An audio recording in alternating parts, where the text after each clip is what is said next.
Hello, welcome to episode 12 of No Holds Barred. That's Sal. Good afternoon. Day, And I'm Don. morning. Oh, that wasn't very clever, was it? Could be Good day to you all. Good evening if it's the night time. A very good day to you. Yeah, welcome along again. Episode 12, we're cracking on as always. Looking forward to a break from PMQs for the summer, I think, but we'll still be going, won't we? I was devastated. Devastated that my wonky brain told me this week was the last week. I don't know why I thought that. And then you pissed all over my chips. So I did, sorry. Two more after this week. 2 more weeks left. But not too long. It's a bit like me. My son's got 2 more weeks of primary school left forever, and then he's up to big school. So he's kind of desperate for that to finish. I'm like, it's only 2 more weeks. But yeah. Don't go up too soon. It's rubbish. Yeah, I know. We've digressed pretty quick though this week. So yeah, welcome to everyone again. Thank you all for tuning in, listening, watching, whatever you're doing. You can watch us on Spotify and YouTube. And excitingly, this week I decided to put us on TikTok. So yeah, I know. Down with the kids and all that. What the Sigma is. Learning all new things. So so if you're into that sort of thing, you can find our short clips are going on TikTok now and actually getting loads and loads of views. It seems to be much more popular than YouTube That's at awesome. the moment. So I only put on about 4 clips. I'm going to have to venture on and figure it out.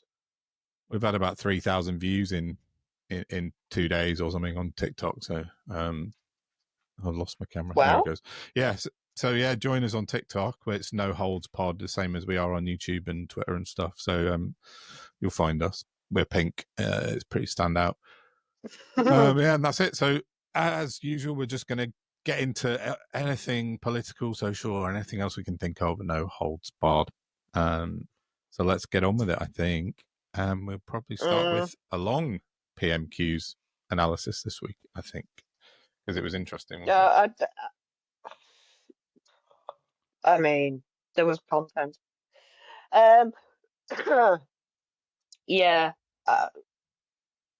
Starmer's back. Okay, well, Starmer's back at the dispatch box. So that was great. When he stood up and wished the NHS happy birthday. Funny enough, same age as the Nakba. So that's nice. I think the first question was a Labour plan, because they were lauding Labour because one of their constituents saved £500 thanks to Labour, and they are quoted as saying only Labour would have done this. Okay, I mean, you've saved 500 quid, but how much are you paying for your utilities? Just saying. Yeah, so only Labour would have done this, apparently, according to that constituent, which then, of course, gave Keir Starmer the opportunity to stand up and brag about free school meals. So that's great.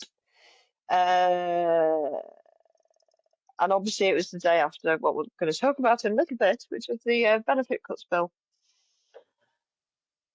which Kemi Badenoch called out pretty damn quickly, and she was on steroids yesterday.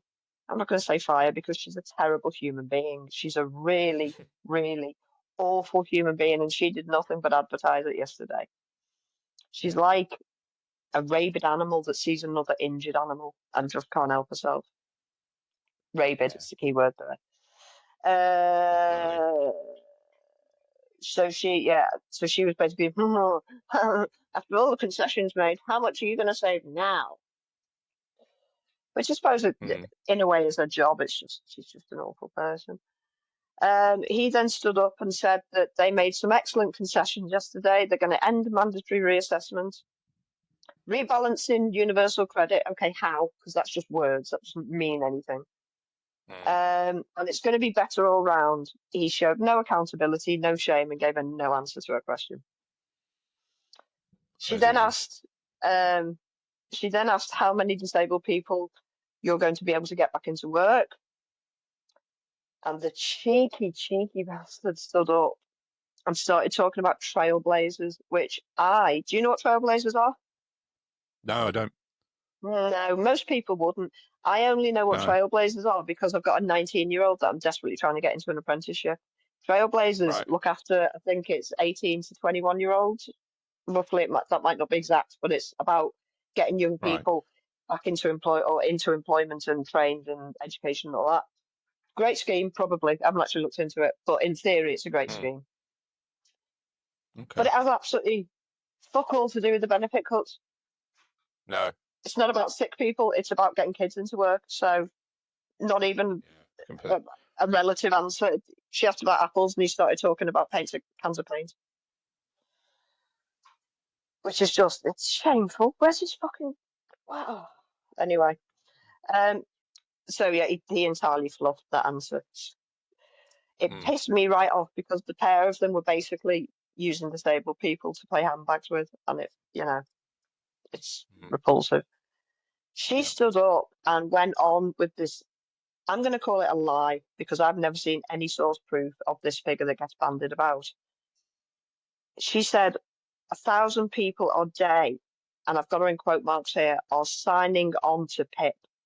Right? You cannot sign on to PIP. You can apply for it, and you then have to wait a long time to get assessed.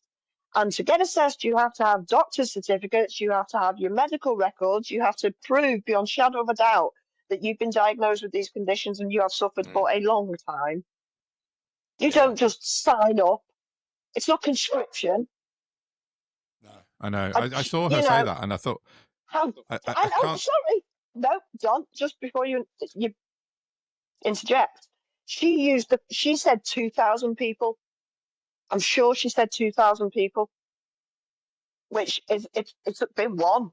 The numbers that have been bandied about have been 1,000. I'm sure she actually verbalised 2,000 because I was like, "Oh right, what? It's worth a check." Well, I'll look at that, but just randomly shoving it up, are we? Well, she does that. Are they getting 1,000 applications a day? I doubt it. No, that's what I think. I think let's check up on that before I put it out tomorrow. Because I heard that figure and I thought that's bollocks. Surely that must be bollocks. That's sounds like a Matt Goodwin made up stat that he found on GB News. So yeah, we'll check. See if we can find out for sure on that. I've got a note here saying that they're arguing about numbers, not the cause, because they don't care about the cause. Well, it's just handbags on it. Starmer had another foodstuff malapropism when he was trying to say the system, and he said biscuits instead. He said what? Biscuits? Instead of the system. It's quite funny. It's changed from sausage anyway. I totally missed that. I'm going to have to try and find a clip for that if I can find it. Yeah, okay. Now she describes the broken system that we are trying to fix. What did she do? She voted against fixing the system that they broke. And I'll tell you, Mr. Speaker... the biscuit system. I've just put rinse, recycle, repeat, insane. Yeah. Starmer started wanging on about the 40 billion of Amazon investment we've got. Great, but they don't pay any fucking tax, do they? So, and I'm sure you subsidise their their workers' wages with universal credit. So, shut up. Badenoch, unbelievably, actually accused Labour of creating the black hole. What? Yeah. What? Just put mad bitch. And then she started on Reeves. Yeah, she did. So while Reeves was sat behind Starmer in absolute bits, I know that face all too well. She was genuinely devastated over something. Definitely. Starmer then started listing Labour's actual achievements. Fair dues, the bar is on the fucking floor, but they have done some bits. They have. There isn't one of them you couldn't pick holes in, but that's life, isn't it? Yeah. So, fair dues to Starmer for that, but... Yeah, I had a thought about that because I don't think between you and I, we're not very supportive of what Labour are doing with many things at the moment, but there are a few things that they have done, and I thought maybe next week I might have a look at that because although we need to highlight all the shitty bits because that's the important bits that need to be fought against, we need. I want to just give a bit of, non-partisan kind of look at it. The Starmer Reeves thing, none of it is personal for me. Like, I personally despise the Tories because they did what they did for years and years and years. I'm still, as much as I despise what they've done and how they've behaved, I'm still going to be fair. You've still got to get trucks where they're due. Do you know what I mean? It's about the subject matter, not the fucking people. They're the vessels. Yeah. For the insanity. Which is why I've just said, fair dues. He pulled out a list, and what he didn't do was support her or tell her to fucking go home, because if your brain is that disturbed, you should be resting somewhere, not being forced because of the press that you won't regulate to sit there and go through it. It's nuts. Yeah, no, I agree. There was a question about banning a new awful type of sword, right? I don't fucking get this. Knives don't need to be pointy. I can't actually think. There might be like one thing for hunting that you need like a slightly curved knife up, but the one knife I use in my kitchen the most has got a curved end on it. Yeah, and it's got blade here. I'm like, ban pointy fucking knives. It's not hard. Yeah, or is definitely. it? I don't know. Shouldn't be, should it? But Ed Davey stood up and said that in spite of the concessions made the day before, that there would be a massive benefit disparity for new claimants, which is absolutely correct. How are the government going to deal with this? Starmer said, see the Timms review. What, in 2028? Yeah, smash them. Yeah, exactly. Talking bollocks. Has it got a date? It hasn't got a date, has it? Properly, the Timms review. 2028. Has it? Okay. 2020. I'm sure 2028. Yeah, fair enough. It might be 27, but I think it's 28 because, very annoyingly, my friend said to me, because I hate it when he's right,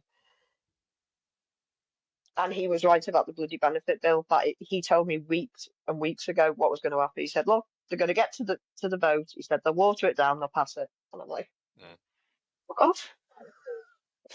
Because, it's just not on. But he also said that I think it must be 28, because he said when we were chatting, well, think about it. He said, what's 2028? It's the year before the general election. What do they do before a general election with benefit bills? Yeah. They always shit on the disabled before a general election because, look, we're treating the poor like shit. Vote for us. Apparently it's a vote winner. Yeah. So they're just kicking the can down the road, aren't they? Yeah, they are. They're doing what the Tories did with everything. If they'd have passed a horrible bill and put it in, I mean, they still may. We don't know what's going to come out with is it Wednesday? When's the third reading? Is it this Friday or next Friday? It's got to be next Friday. Actually. It must be next Friday. Yeah. I'll find out. But we won't until they bring the new reading out. We're not going to know what the details are because it was such a clusterfuck. Yeah, that's an understatement. Oh, flip my page the wrong way. So Ed Davey was very good, to be fair. And he then asked about the Hillsborough law that I think we mentioned last week.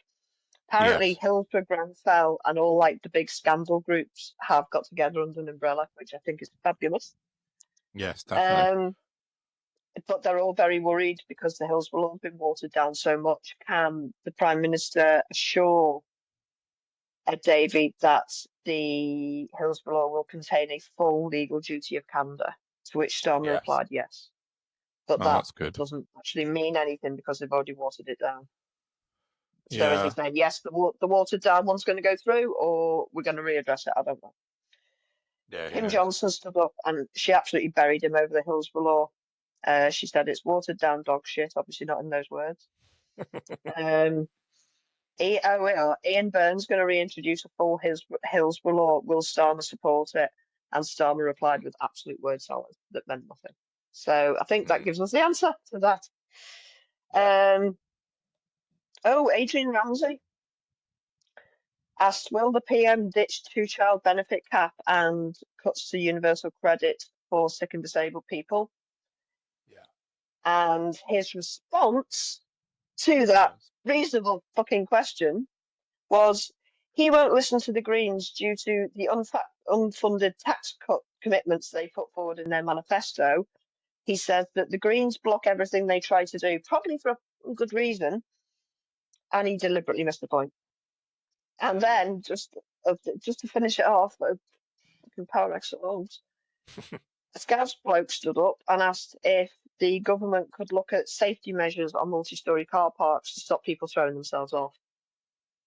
Yeah, Don't deal with the suicidality, just deal with them not being able to jump from a great height. Yeah, big fence. As we said Don't tell before, your people how to behave, stop them doing things. Anyway. A big fence is an awful lot cheaper than solving the problem. Yeah, exactly. Than looking after mental health. Yeah, quite right. Yeah, I think that's it. So that was PMQs. 2 more to go. Not even counting. Nearly done for the year. Well, for the term. Yeah. I'm gonna have to find some random subjects to talk about. I'm sure there will be. I know. Sorry, listeners. Oh, we got a special guest next week. I forgot to say earlier to everyone listening and also to you. So, Dr. Rachel Morris has agreed to come and chat to us next week. So I booked her in. She's coming on next Thursday. So episode 13, we'll have Dr. Rachel on, and that will be a brilliant chat to have. Yes. Yeah, I know. The 13th episode, but that should be cool. But yeah, we'll find plenty of things to talk about when PMQs is on. We've got lots of people wanting to come and chat as well, and so we're going to book in a few more guests over the summer to fill the gaps. Yeah. Just checking, right? I think I'm being a bit mad, but oh no, I was just checking. Next Friday's the 11th, because 13th episode and all that. Don't want to be doing it. Oh yeah, no, it's on the 10th, thankfully. The 10th of July. Yeah, so I think so that'll be an interesting chat for us. But yeah, I think we're not going to run out of stuff to talk about, are we? Let's be honest. Without PMQs, I know, because I got a feeling it's going to be a kind of interesting summer, which is kind of something I was going to talk about. I wrote a post in the week about the far right ramping up the rhetoric, and this week.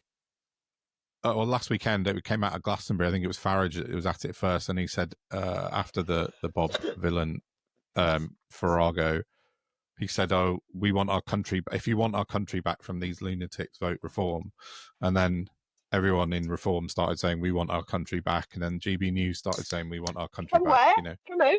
Well, that is the post I wrote, and the question I asked, I said to everybody, when you see these people post this shit, ask them back from what or back from who. It's just a racist dog whistle. That's all it is. Oh. You just reminded me of something that happened about when I split my shin open before. Right. Don't do DIY, people. My neighbour came out to help me, bless her. Who I don't know very well. She's always been friendly and we take each other's parcels in, kind of thing. But you know when you just get a hunch?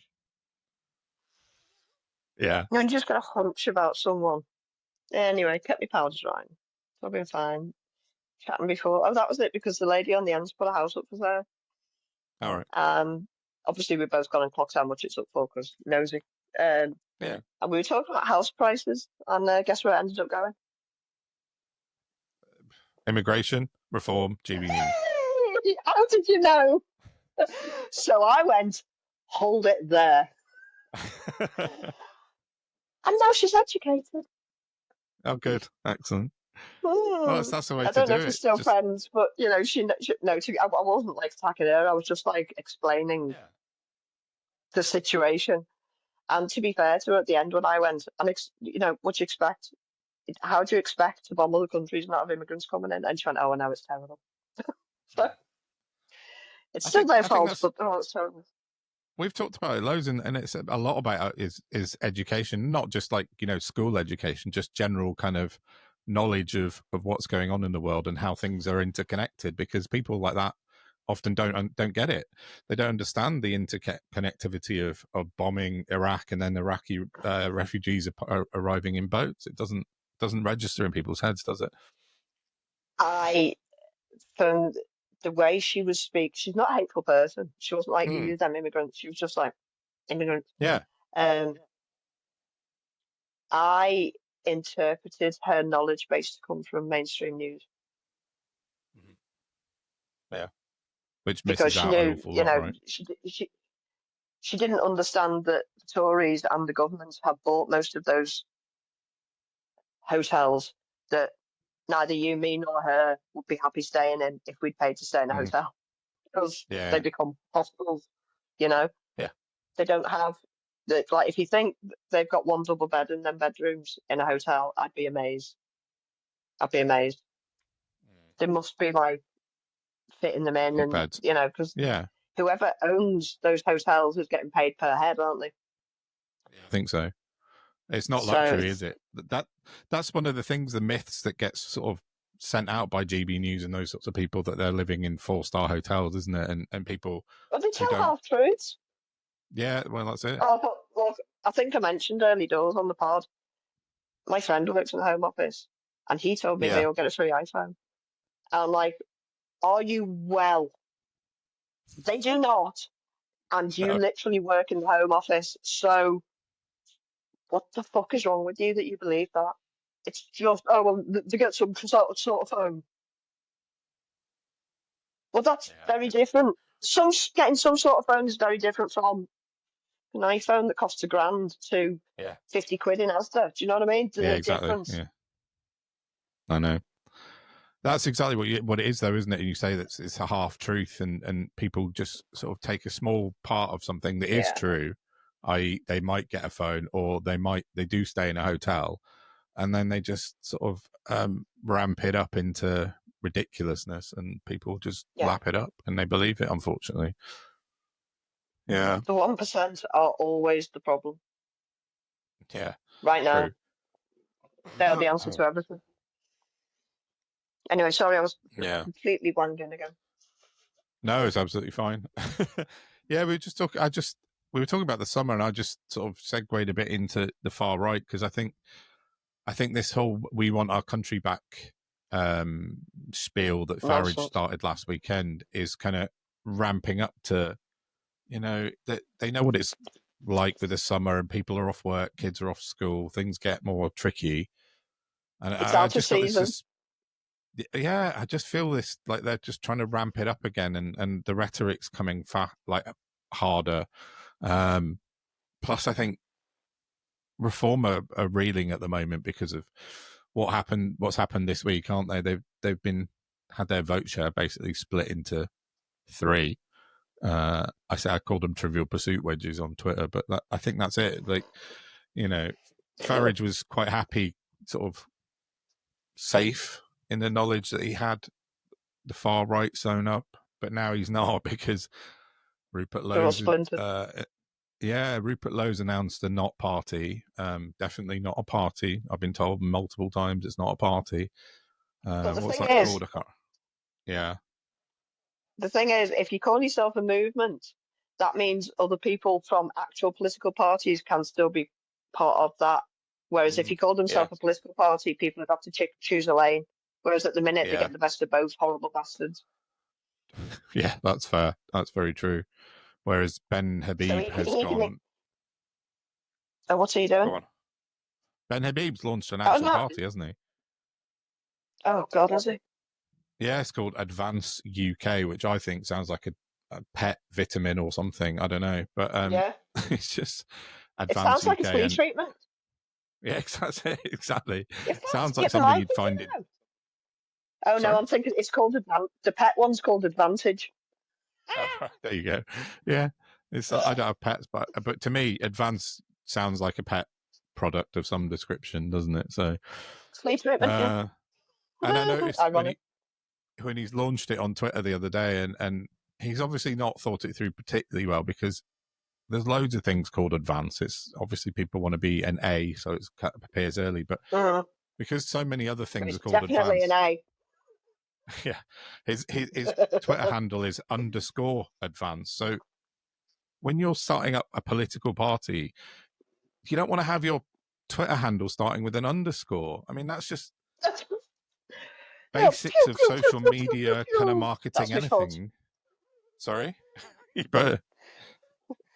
Pew, pew, pew, pew, Oh, no. pew. Yeah, exactly. I know it's crazy. Why start a party called _advance? Anyway, it's definitely rattled. It's rattled Farage though, because Farage has been out. He's been out in the media all week, and they've been wanging on about pride flags like you can't imagine this week. It's just madness. I'm fuming. The amount of council time they're taking up talking about flags when there's actual real shit to get on with. I know. Boot them into the sea and getting people who can do a job. Yeah, exactly. So in case you didn't know, and you're not as tuned into this shit as I am, which is probably wise. Who tuned in? The CEO of Warwickshire County Council refused a Reform request to take down their pride flag because Reform have got this bee in their bonnet about flags, and they only want the Union flag, the St George's flag, and I think the local council flags flown at anything to do with Reform.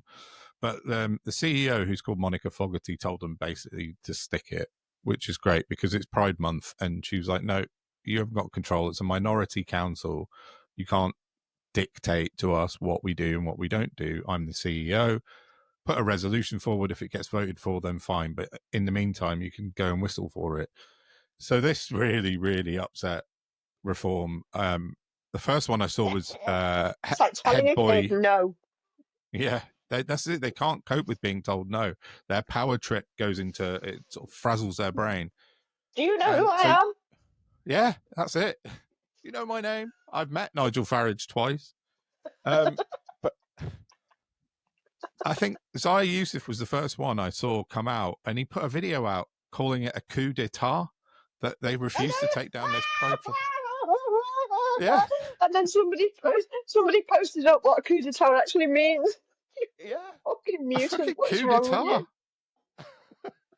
with you? And he did like a 4-minute long video about why this, because it was the CEO, so bad. It was such a bad video. He thought he looked so cool. I know. Oh, he's doing a lot of this dick. stuff. He just comes across as this fucking Jenrick Goodwin bandwagon, isn't it? They're all doing it. Well, you said, didn't you? I know. I'm going to London in a few weeks. I'm going at the weekend. I might get accosted by Tory MPs doing backwards walking videos. I know, it's just nuts. But yeah, so Zaya Youssef's bloody 4-minute video about how a pride flag was a coup d'etat, and then Farage jumped on it and said, this is just a disgrace, how dare they? And then Richard Tice put out a video saying, we're going to war with local councils. I mean, it's a fucking pride flag. Jesus Christ, get some perspective and do your jobs. And it's gone mad, and Tice posted again this morning about it, even though it was taken down 3 days ago because Pride Month has finished. It was June, so the flag is now no longer flying. He posted a video this morning saying how it kind of contravened planning regulations, and Farage, Tice, and Youssef have all called for this woman to lose her job now. Like, what? Seriously, you're calling for an elected official to be ousted from their job because she turned you down and said, no, we're not taking a flag down. They've lost the plot, completely lost the plot. And I think it's down to this split coming from Rupert Lowe and Ben Habib is really made them rattle their cages this week. So it's interesting to watch. But there's no power in dilution, is there? So it's a good thing. Yeah, well, that's it. And I'm sort of watching this sort of split, and by my count, I put a graphic out. I'll stick it down below, but we got 6. I thought there was 6, but I think there's actually 7 now, sort of far right parties. I think you've got Reform, Advance, which is Ben Habib's new thing. You've got UKIP, who are trying to sort of really claw into this Christian nationalist thing. Patriotic Alternative, who are Nazis. Britain First, who are also Nazis. And Restore Britain, which is Rupert Lowe, definitely not a party thing. And then someone reminded me that there's a Heritage Foundation or Heritage Party as well. Are they a party or a think tank? It's hard to find out. And I thought that was Rupert Lowe as well. So maybe he's ditched that and changed it to Restore Britain, which I think sounds like an antiques fair. But They have to have Britain or UK in it somewhere, but I don't know. They're just this far right split is really. Sorry, isn't it American? Isn't it an American thing? Yeah, it does feel like that. But I think that might be our Okay. summer watching. I think the Well, far it says right here, splintering. the Heritage Foundation is an American conservative think tank based in DC, founded in 1973. Yeah. Yeah, they are. And I think they're partly to do with the Project 2025 stuff in America. But I think there was a UK wing of it that Rupert Lowe, I thought, was associated with. But we'll check it out. Go on. What? Sal's making a face, just for those who aren't watching. The Heritage Foundation. I can't see. What does it say on the screen? Says we're a registered charity, Dom. Says we're a registered charity. Oh, right. I'm sure they are. Okay. Well, that's worth a bit more looking into then, I'd say. I think we'll have to have a look at that then. Is that on Company's House? They're a registered charity, you just showed me. Yeah. That was... she says trying to find it. Was it gone? That was the government register of charities. Oh, I see. Yeah. Interesting. We'll have a look into that then, because that's another interesting thing. I know there is also a Heritage Party UK. Yeah. Oh, this is the one I was thinking of. David Curtin. David Curtin. We know that name, don't we? Yes, yeah. He's always been there or thereabouts with the far right, hasn't he? Definitely. So it's definitely linked, isn't it? Yeah, it's all linked. So yeah. This is the stuff Charlotte Gill should be getting her teeth into. Someone said that to me on Twitter. He said you need to do some more threads. I said, yeah, I'll need to get Charlotte Gill involved. She's the queen of getting threads out of. Excuse me, but yeah, interesting. I've just forgotten another one, which was Lawrence Fox's Reclaim Party. If they're still a real thing, that's another one. But I don't think they ever had any support anyway. But yeah, so the far right split into multiple segments now. So I think that's our summer viewing. We'll be watching what happens with interest with them, because it feels like maybe Reform are going to have to pull more to the right and to try and get some of their voters back from the, because I don't think the Tories more that to went the to right. Reform, yeah, to party jack boots. Yeah, they got the brown shirts on order. But I think people like Tommy Robinson coming out in favour of Rupert Lowe, which he did today, is quite a blow to Nigel Farage. I think that will really kind of send a shiver down Farage. No? It can't be. Well, it can't be, can it? Because Farage kicked Robinson out, said he'd have nothing to do with him. So the writing was already on the wall. Yeah, but I think Rupert Lowe, because he was Reform up until whatever it was, January this year or February,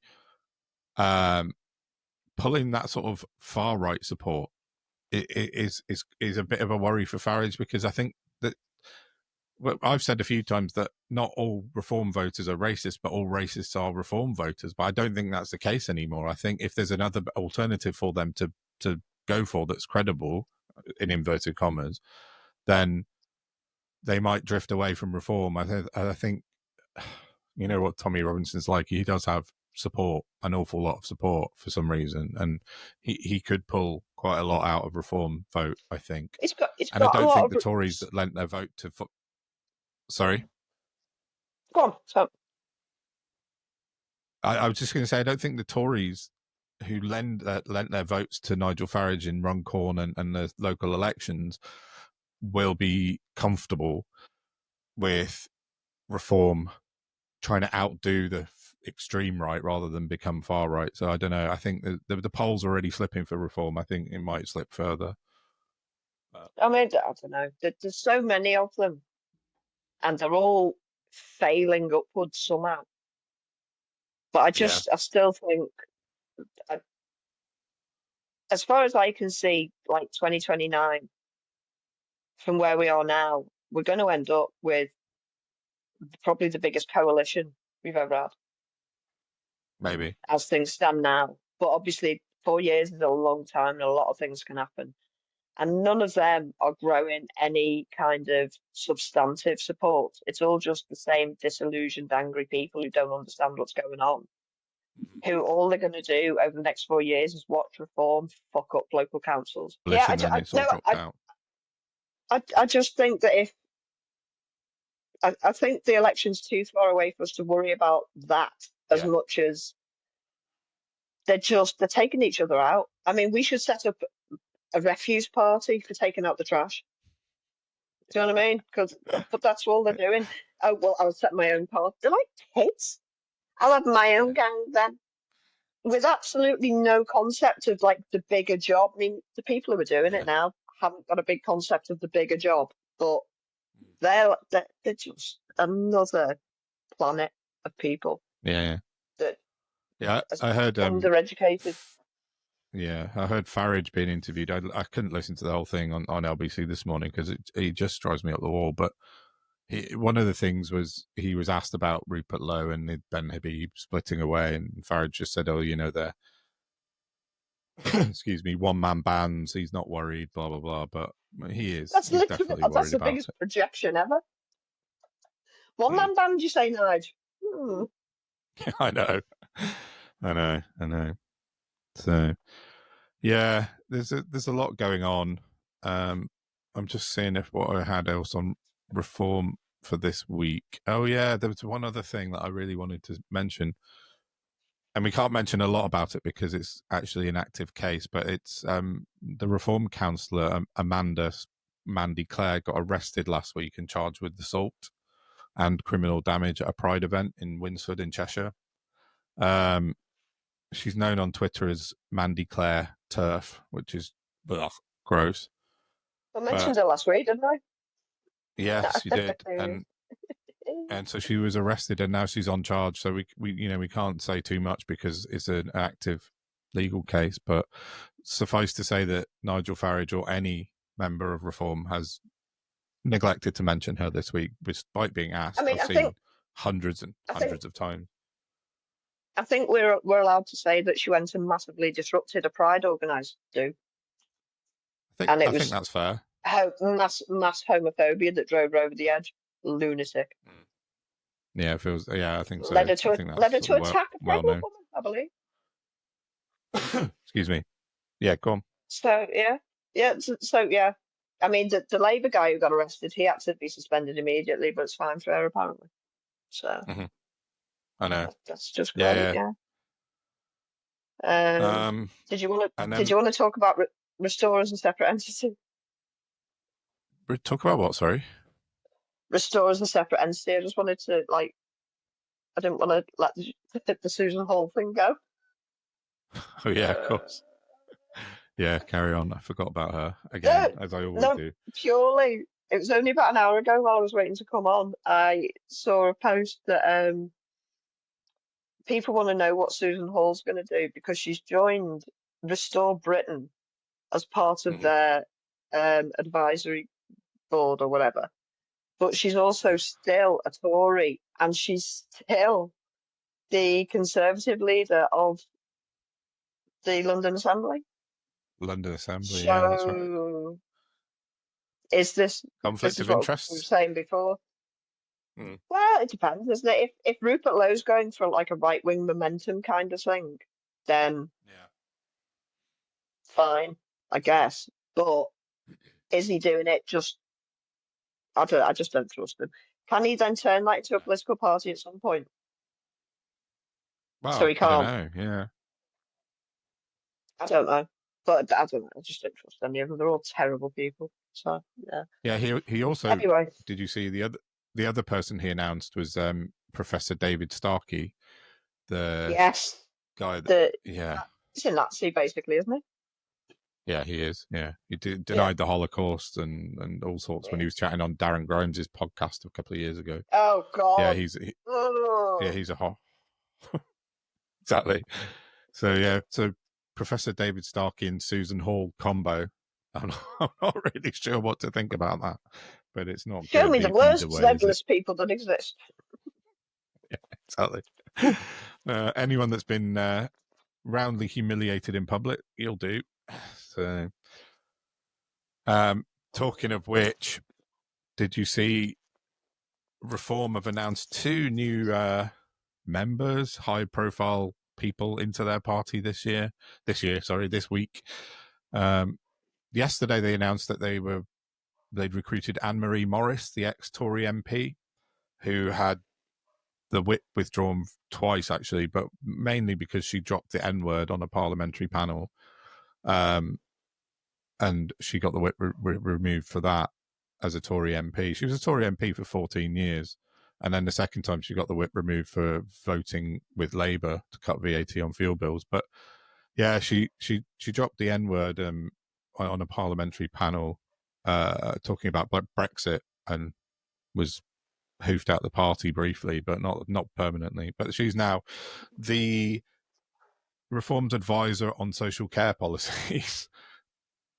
So make of that what you will. And then they also announced today that they've got a new deputy chairman, which I don't know what this means for Zaya Youssef or whatever. I thought David Bull was the new chairman. David Bull's the chairman, but they've announced a deputy called Paul Nuttall. Paul Nuttall, ex-UKIP leader, ex-Brexit MEP, man who he lied about being at Hillsborough during the Hillsborough disaster. He lied and said he was there, and then it was proved that he wasn't. But he made up this big story. A word with you, lad. Yeah, exactly. But he made up a story, and then he changed it to say, "Oh no, it was some of my best friends were there and died," and then actually nothing was true of that story. And he also made up that he had a PhD from I can't even remember what it was, but a Liverpool University. Oh God, is this the Scousing knobhead with the PA? Mm-hmm. The PA fella? Fucking hate him. Yeah. So he's their new deputy chairman. It was him that started the bloody, before the riots last year, it was him that went down to the hotel like 2 miles away from me and started the bloody riot kick-off there and set the police van on fire. Was it? They went round canvassing the neighbourhood, sticking their leaflets through people's doors and telling people that girls had gone in there and got assaulted. Nobody's ever found any proof of that, but that's how it all kicks off, because of him. Oh, he's not a nice guy from what I can tell. No, sorry. No, I stand corrected. It's not who I thought it was at all. No.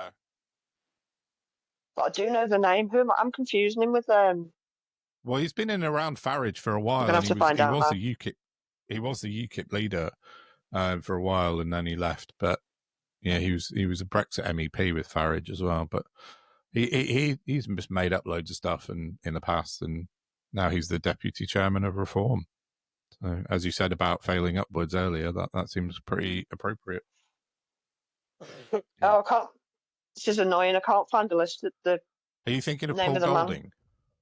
Yes, thank you. Yes. He's a Britain First guy. Yeah, no. Yeah, okay. Well, I was getting them confused, but I know the name, not all. I'm just not sure where from. So sorry, I stand corrected on what I just said. He looks like a comedy performer from the 80s, Paul Nuttall. But yeah, Paul Golding's the leader of Britain First, who is an out Nazi as far as I'm concerned. Yeah. So yeah, he's I stand corrected. Yeah. So they're both terrible. Sorry, Paul Nuttall. You terrible bastard. Yeah. He's still terrible for making up a lie that he was at Hillsborough. I mean, that's pretty fucking shocking. So, God, that's just tragic, isn't it? Imagine being that needy for attention. Yeah, I know. It's just a grim. You can't even sort of psychologically fathom why someone would do that to sort of, make up that they were one of the worst. Sorry. I've met people who've made up all sorts of shit, trust me. Yeah. And they don't carry labels, unfortunately. No. Yeah, so do you want to talk about what happened on Tuesday? Glasto? I was going to do Glasto first. Oh, do Glasto then, let's do that. Someone talking about genocide is preferable to talking about eugenics.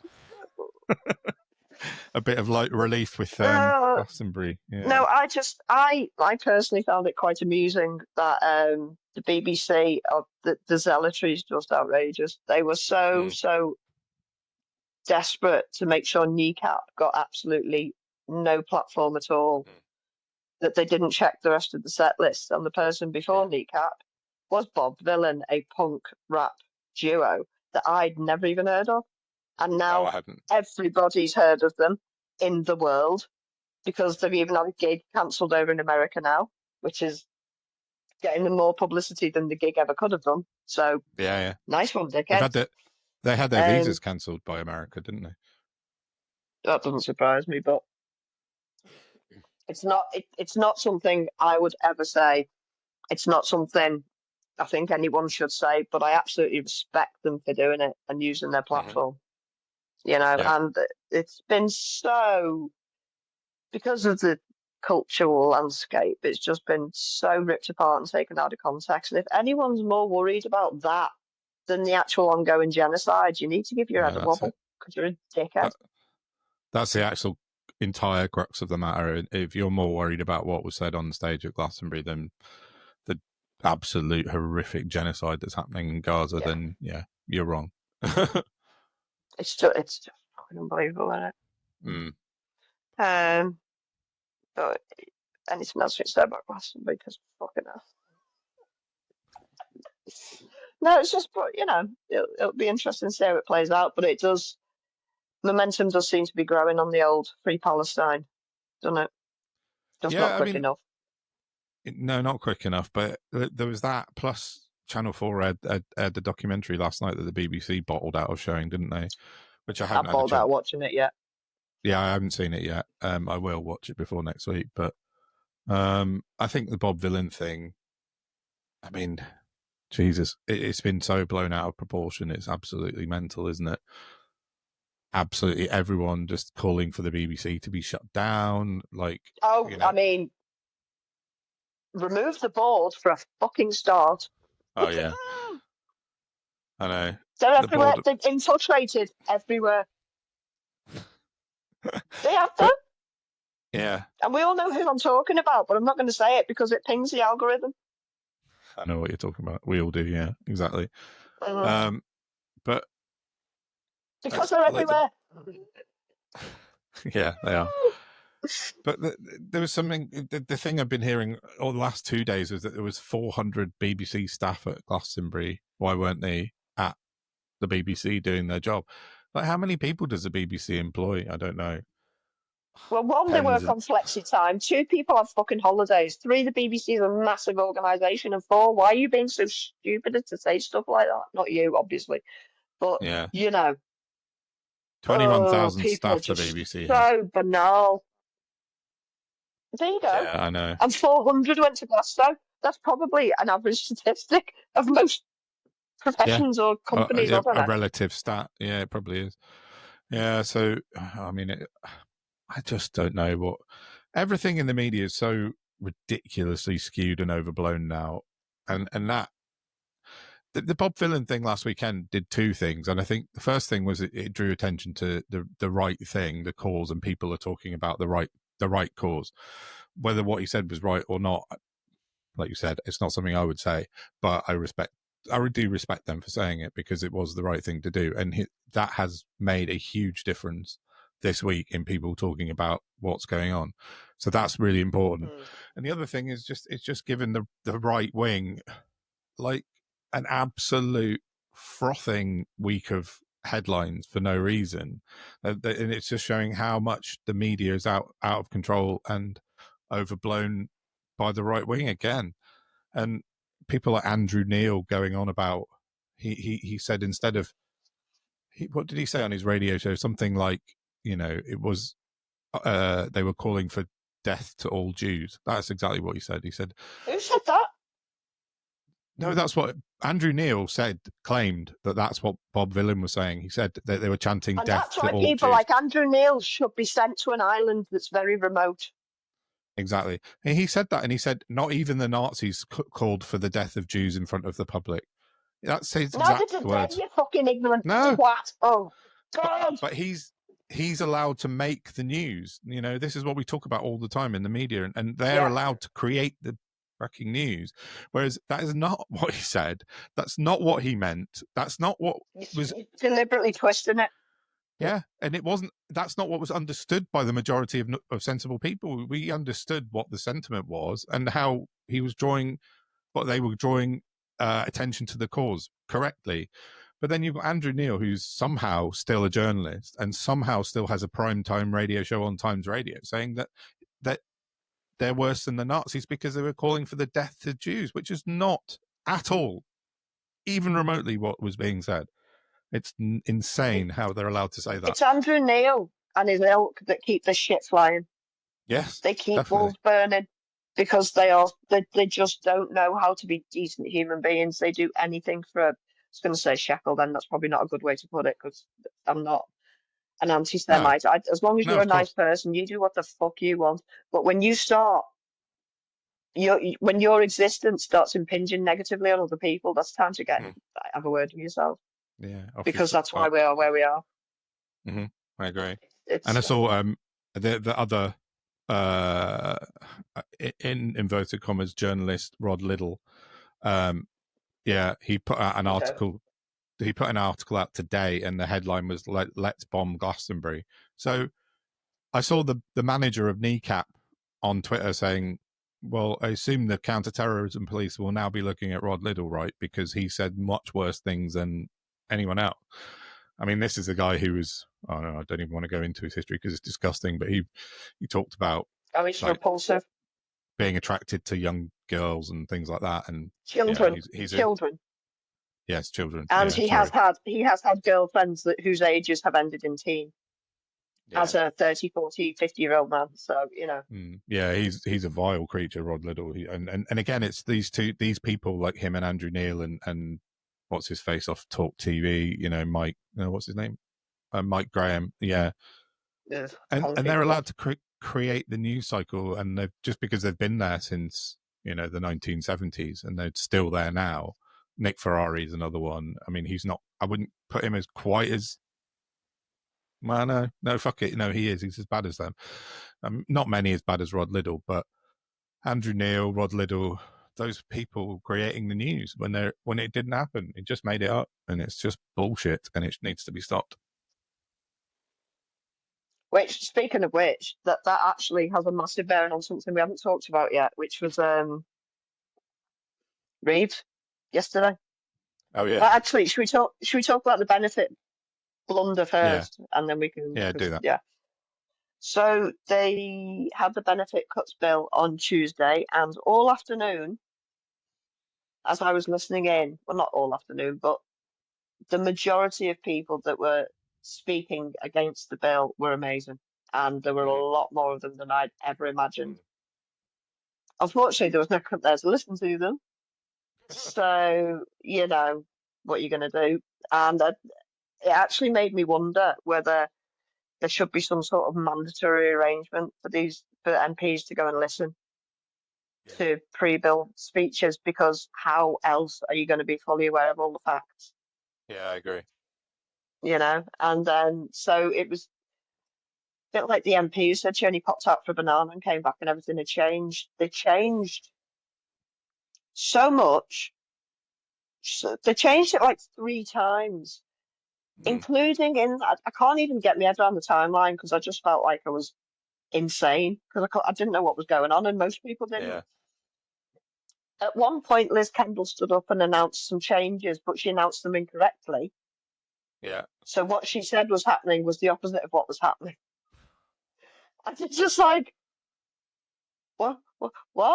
And then come vote time, everyone's like, what are they voting on then?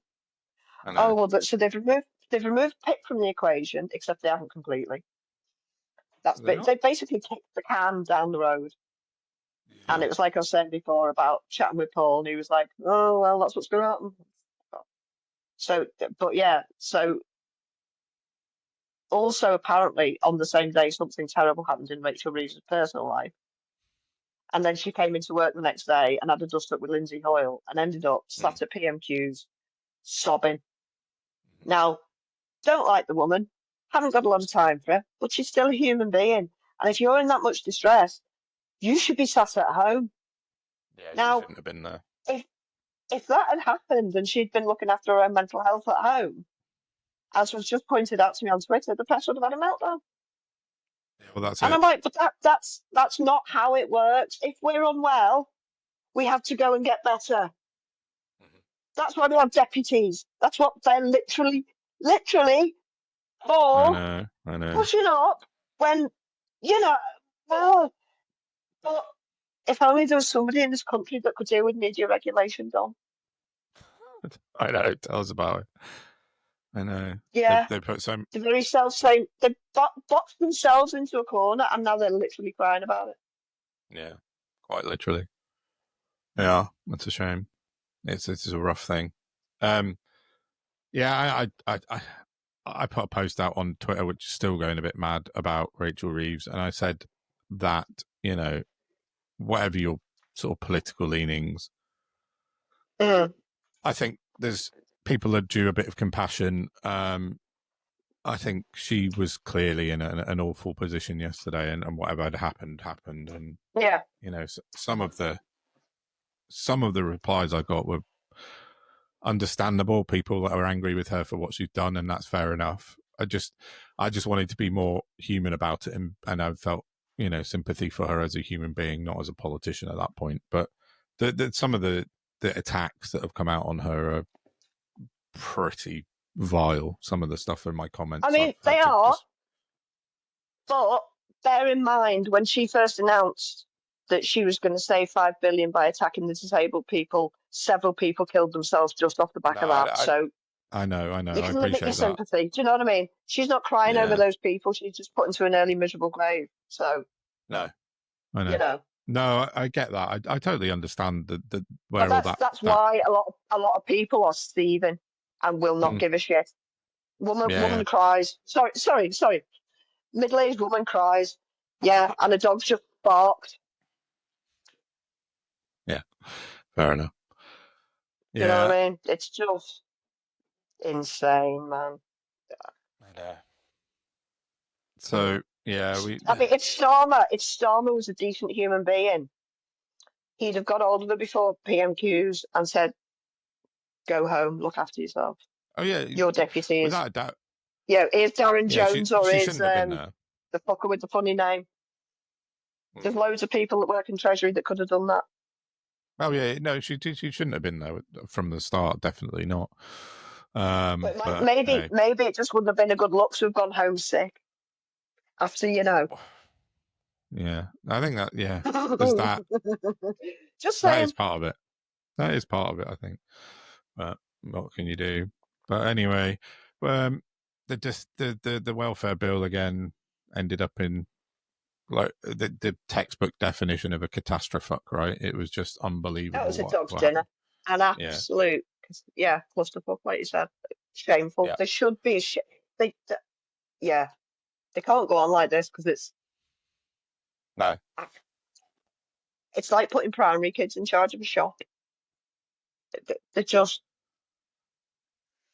Who's to blame for? Who would you lay the blame at the feet of? Liz Kendall or the Treasury, like Rachel Reeves or Starmer, or I'd fire Kendall into space.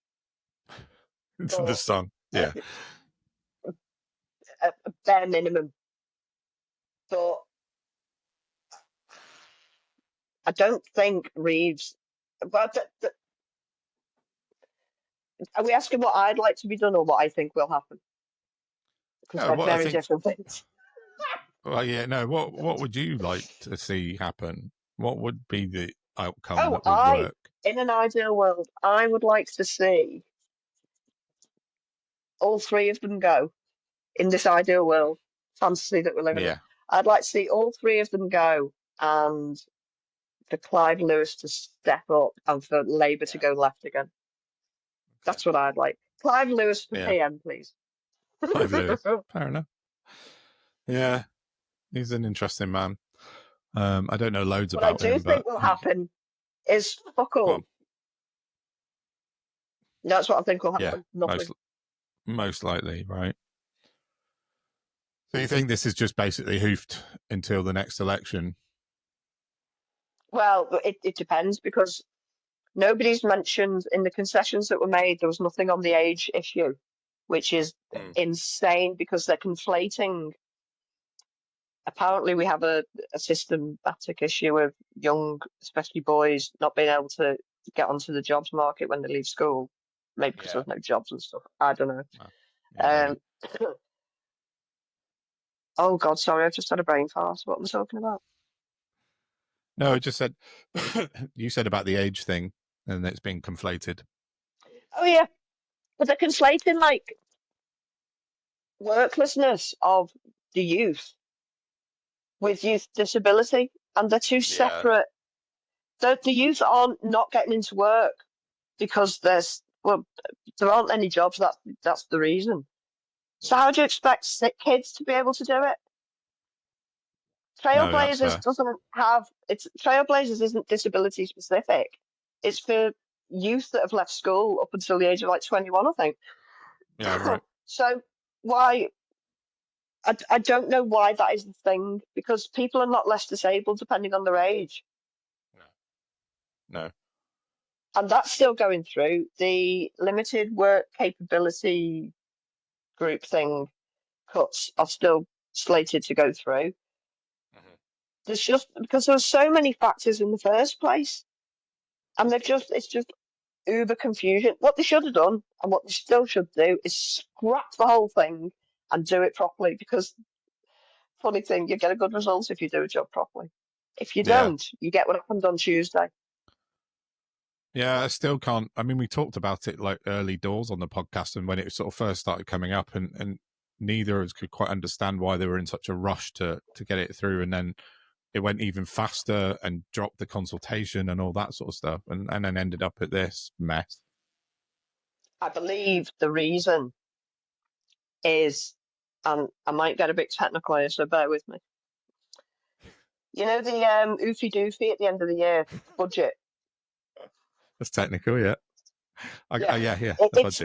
It's something to do with, funny enough, figures on a fucking spreadsheet before a certain date. That's what it's about. Yeah, usual shit. Balls to people's health and worry and stress. If they'd run the consultation, it would have pushed it into next year, wouldn't it? Or post budget, wouldn't it? I think that's So let's just have no consultation. What? I know. It's madness. They deserve every bit of criticism they could possibly get for this fucking mess. It's been shocking. It really was shocking. So yeah, we'll see how it plays out. I don't think there's a lot left to say. We just again, until the bill comes out so we can read it, we don't know what the bloody hell's going on. Yeah. Okay, cool. These are just the lives, you know. It is, and it's really important. I mean, this out of almost everything I've seen happen over the last few years affects people more profoundly, I think, doesn't it, than almost anything else that's sort of come through. I mean, there's been some really shitty stuff with the Tories over the last 10 years. To a visceral degree. Yeah, that's it, exactly. And like you talked about with Dr. J, and people are so like stressed and anxious about the whole thing. It needs a resolution really soon. You know, that would everything crossed that comes out soon. But it won't, because they're just kicking the can down the road, aren't they? Yeah.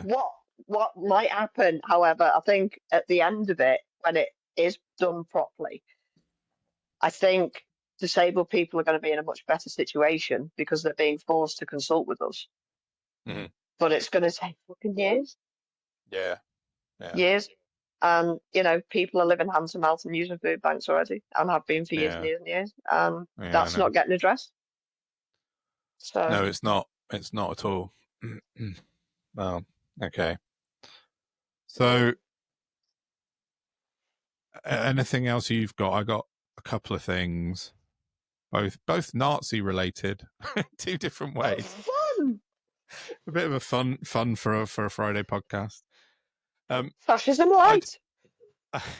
Well, I noticed yesterday that Stephen Yaxley Lennon, aka Tommy Robinson, has been Lemon. That's why I always write, and then I can't not say it now.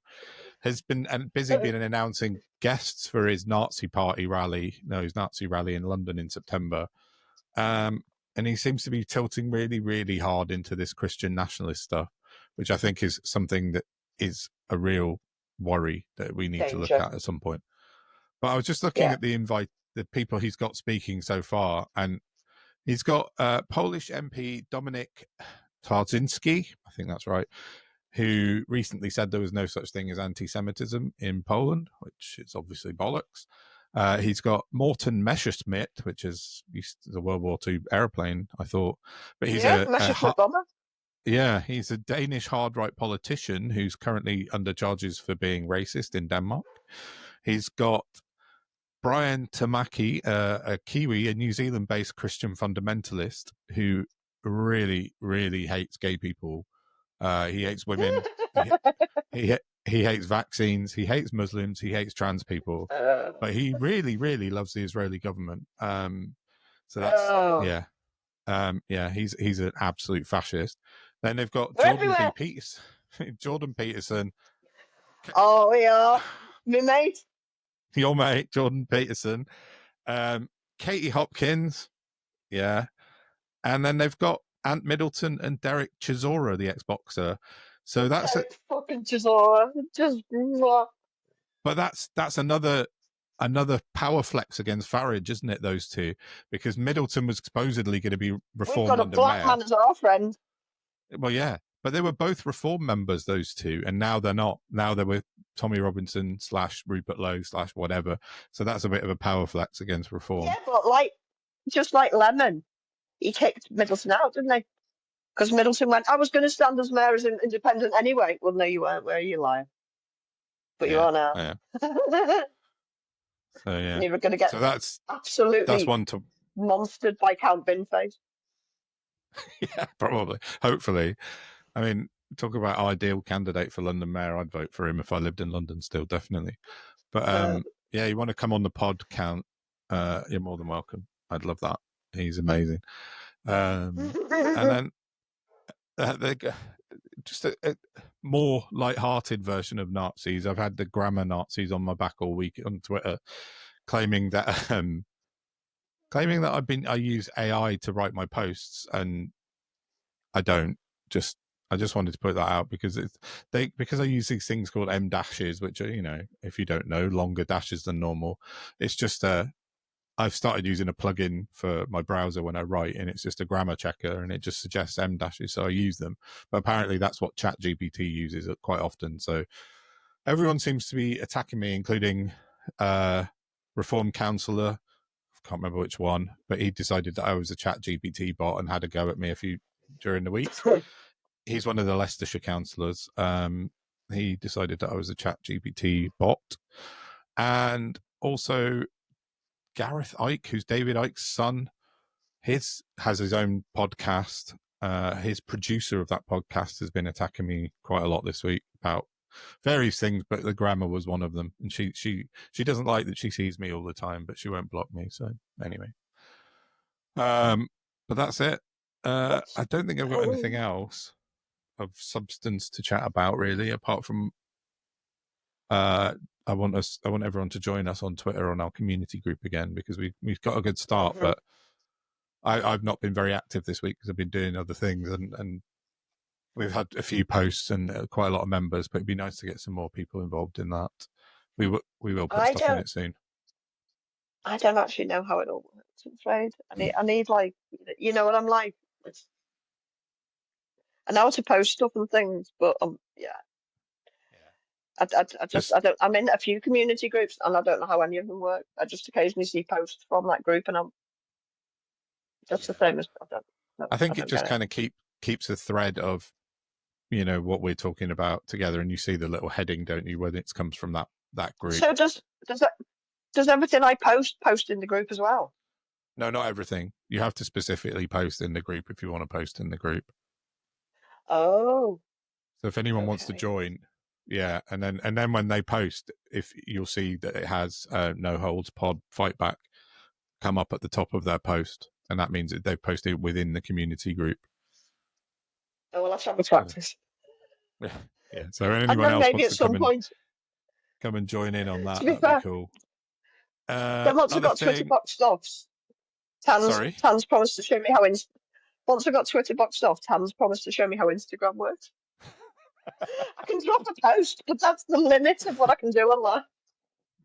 Yeah. TikTok, Fun. we're on there. Don't forget. I'm in London this weekend. If anyone wants to come on Sunday to meet up at 2:00, hit me up, and I'll tell you where. A few people coming, I think. Hopefully, otherwise I'll be sat at the pub on my own on Sunday afternoon. Is that what time we're doing it? 2:00 on Sunday, yeah. So, and yeah, that's about it. I haven't got anything else at all this week, apart from we were going to talk about something a friend of mine, Paul, sent, but due to what happened today with the Diego Jota incident, we will leave it because it's Liverpool related, and we'll come back to it next week. Sorry, Paul, but I will do that. But other than that, I'm done. What have you got? Anything else? No, that's me done. I'm just, looking forward to happy times over the summer with no PMQs. Yeah. Just shout about other things instead. Definitely. And as I said earlier, we've got Dr. Rachel Morris, who's a Welsh writer who's coming on to chat to us next week. She is awesome, and I'm really looking forward to that. So join us next week for that. I think she might be American. Sorry? I think she might be American. Is she? Well, I listened to the podcast that she was on last week, and unless she's got a voice thingy on the phone, she's an American lady living in Wales. Right. Well, I stand corrected. I didn't realise. That said, I could be having a wonky brain episode, and she might be Welsh. I thought she was Welsh, and then I listened to the podcast, and she sounded very American. But maybe that episode didn't even happen, and she's Welsh. That could have happened. So. Well, either way, we'll find out next. It's no fun living with a brain you can't control. Fair enough. But whatever Except happens, for TV, because you never get upset with repeats. No, right? Yeah. Fair enough. We'll find out about a bit more about Rachel next bombshell. week. Pardon? Yeah. I said so on that bombshell. Yeah, on that bombshell. Yeah, let's say goodbye. Right, cool. That's it from me. Thank you very much for coming, and please like, share, subscribe. Yes, please. And if you got to this bit of the podcast, well done, congratulations, and thank you. Yeah, absolutely right. See you next week. Bye. Bye-bye.